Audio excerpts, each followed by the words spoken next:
mga idol. Bibili yung fishball. Parang bili ko na rin. Masarap yung fishball si nanay. Eto, sa pati sa usawa, no? Eto mga idol. Talaga sa po. Opo. Ay, bakit? Pula siya mga ate. Gano'n nga ate. Ano na? Masarap eh. Okay, okay. Salamat po.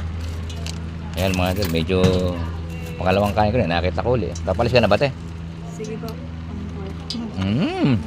Sarap. Ito na ate. Sarap yung fishball. Gusto sa sawa, no? Yan. Ano ba ito?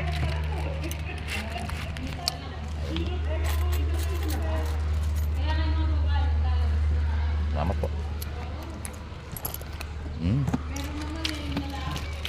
Saan talis ka na? Sige lang po.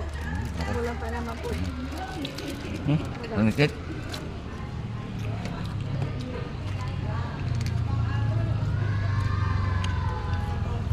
Alam mo, pag ikaw bulo ng fishball, hindi masarap pag ikaw kakain. Pero pag malaking yun, hindi ka. Ay, nagtitinda rin nung kailan lang eh. Bumuli ko nito, palili ko, hindi ako. Hindi makain. Pero pag ikaw bibili, Opo, ganun din po sa bahay. Hindi po kinakain sa amin pagka may tira, pero pagka nandito ako yung mga anak ko. Ano gaya-gaya.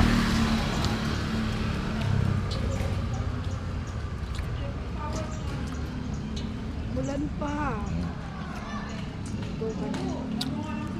Okay, salamat po. Okay, thank you.